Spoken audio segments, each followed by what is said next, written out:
How's the squad looking heading into this one? Well, we're going to be without Tom Sparrow's probably the big team news.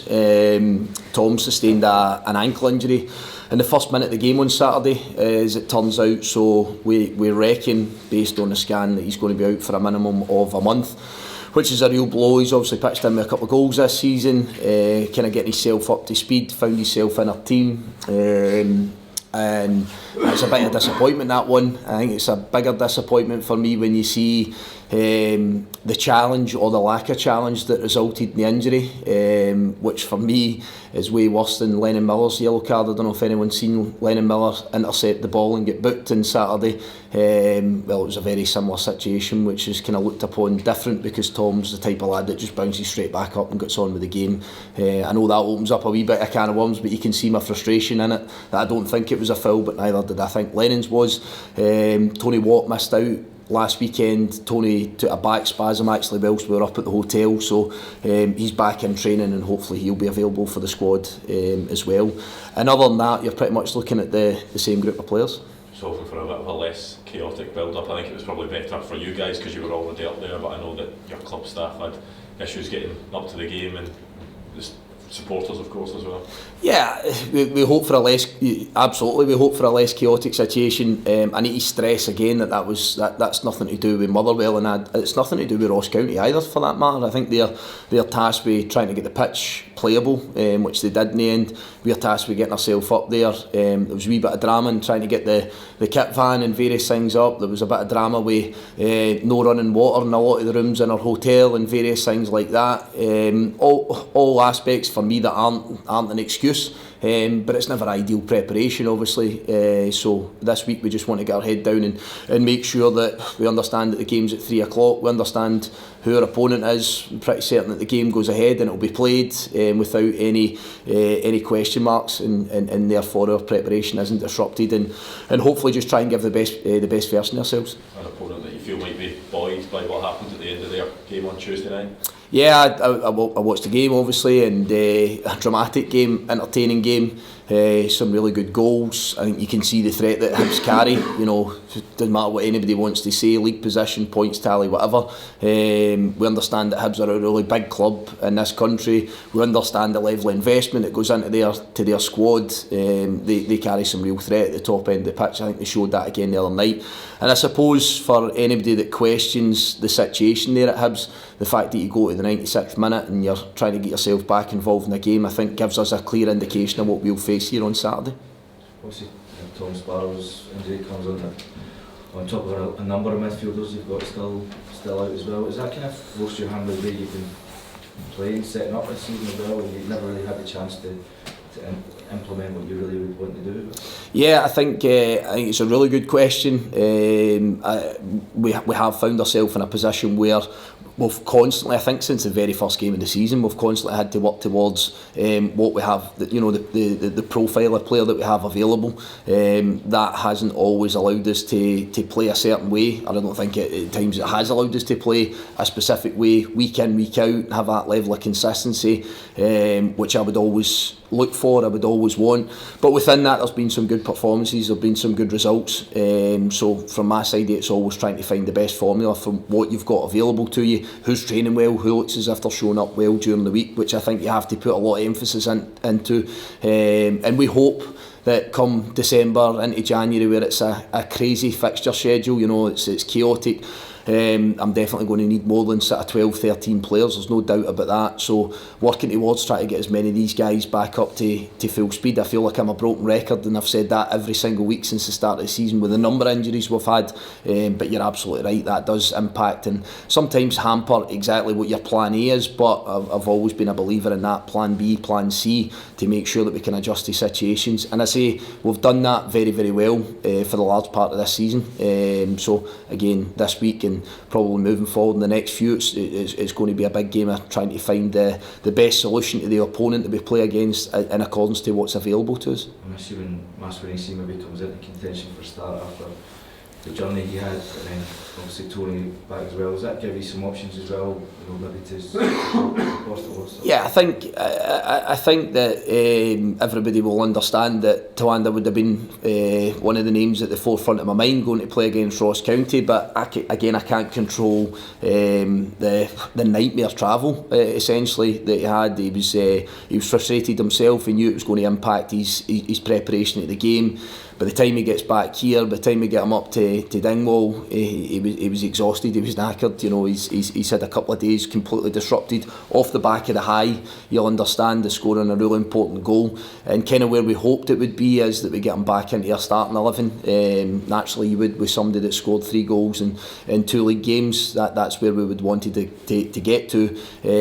But he now settles back in and he has a week's training, and we hopefully get him to the stage where he was at against the likes of Dundee United, where he's grabbing a couple of goals and being a real handful. When you're going into this chaotic fixture schedule, Stuart, you've also got some long-term guys coming back potentially into this period.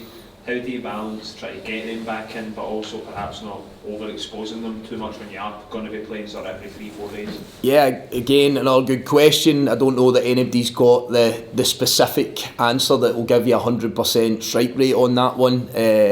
I will always trust the medical staff here. I'll always trust sports scientists and the support staff that I've got round about me, as well as experience, as well as seeing similar situations where people have been out for an extended period of time. We do have a plan for every single one of these guys. We do have a reasonable understanding of how many sessions they need to get in and what period of time they need to work through before you can start to consider them for games of football. But you understand the same as I do that trying to get starts and trying to get bounce games is imperative. You know, chucking somebody in at the deep end in a Premier League game can be a big ask off the back of just training. So trying to get that match practice as much as you can, and that's going to be a real difficult balancing act for us. There's no doubt about that. The one thing I'll say is that some of the guys that are coming back in at this minute in time that we know aren't ready to be selected for a squad and ready to be selected to start are looking good, but we have to try and sustain their minutes on the pitch and their minutes training, and if we can do that, we feel we build up a bit of robustness to them and hopefully try and keep them in the group, because that's ultimately the task here, is to not just get them back, but it's to keep them in for from now to the end of the season, realising guys like Callum Slattery, Stephen O'Donnell, Paul McGinn, Sam Nicholson, all these guys of course will have and several others will have a big impact on what we can do, but we need to keep them there until the end of the season. I know he's not eligible this weekend, but Jared Tavares obviously coming from Hibs over the summer, he's had a wee bit more minutes off the bench recently. What have you sort of seen from him since he came in and his development? Yeah, again, Jair has at times trained really well. His opportunity's been limited, for one reason or another. It might be that players ahead of him that have had that opportunity have done well. We brought him in because he's pace, we brought him in because he can be direct and he can take on the opponent, he can eliminate the opponent. So that's what we've seen in him. He's trained well again this week. He's been a wee bit stop-start by not being able to play against Hibs when we win at Easter Road earlier in the season, which has an effect, an illness which took him out for a period of time as well. So it has been a wee bit stop-start, and hopefully we get this game out the way and he's another one that gets an opportunity to go and show what he's about. Stuart, you've touched on various aspects of Saturday. How important is it there's a response to the result? Massive. We always want to go and try and show that character. We always want to show a reply to, a response to what we feel was a poor result, a poor second half. Everything in this league comes down to goals. Conceding the first goal, I spoke about it after the game, it allows the game to kind of flow or not flow, as it were. I talk about goals, we score, albeit coming off a bad spell in the game to make it 2-1, and you want to get the game started as quick as you can. We wait nearly 6 minutes, and see, if I'm being honest, it's probably an opportunity that and you are a wee bit emotional after a game of football, especially when you lose. Every single one of us are. I don't look to find excuses, but what I sincerely hope is that I don't encounter a game of football again this week where the dead time in that game blew my mind. It must be some sort of record. 61 minutes 20 seconds was the dead time in that game of football on Saturday. I'm not trying to put anybody under pressure here, but go and tell me a supporter or a coach or a player or a manager that enjoys that game of football where there's that much dead time. That can't happen.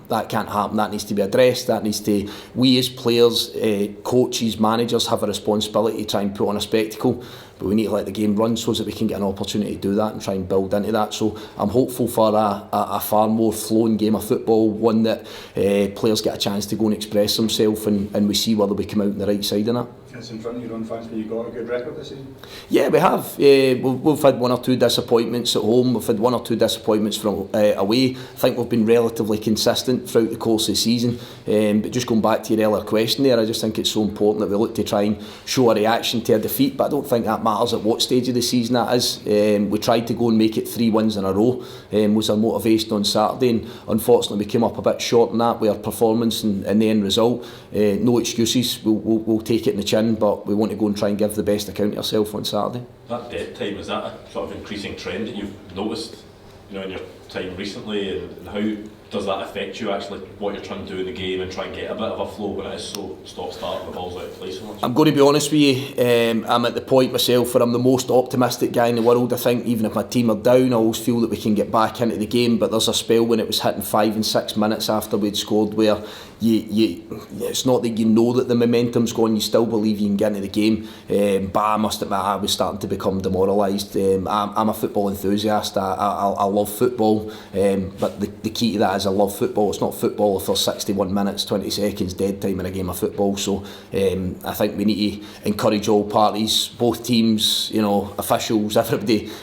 We're there to play football. We're there to make sure that there's a game of football played. I think it really hampers your fluency in any game. I think what we also do is the bit that we've just spoke about there. We must seriously run the risk of injury at that point. If you stop for that period of time and ask players to get going again and get up to full throttle, we're needing another warm-up to get started again before we go and play. So listen, take Motherwell aside, take the result aside. I keep saying I'm a football fan, I love football. I watched a game last night in Liverpool and Real Madrid, and you just sit there with a smile on your face because the game flows and players get a chance to express themselves.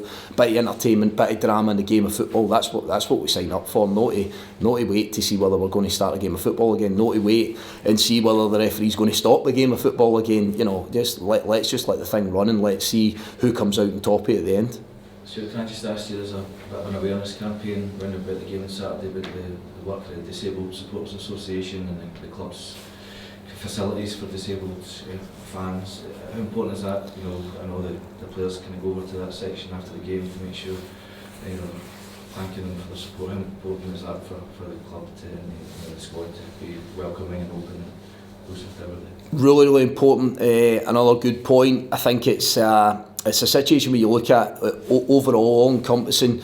We want everybody to get the opportunity to come and support their team. We want that experience to be the best one that it can possibly be. We as a football club have invested in that. The availability, the areas in which people can watch the game. So I think it's really important, one, for us to show our appreciation, but two, for all supporters, all walks of life, whatever the situation is, that you have a chance to come and watch your team on a Saturday. So we will always ensure that myself, the staff and the players show our appreciation for that. And I think it's just a situation that we want to keep evolving as well. We want to try and make sure that we can include absolutely everybody in it. The chance to show our appreciation this weekend will absolutely be a good one, but it's not just that one stop hit. We have to make sure that that's a thing absolutely every single week, and then the seasons beyond, to ensure that we can bring more groups, more people into your football club. Everybody feels welcome, and try and entertain them and try and put on the best show you possibly can to ensure that they keep coming back again. It's a brilliant thing for this football club, hopefully for many others, and something that we keep seeing growing over the coming weeks, months and years.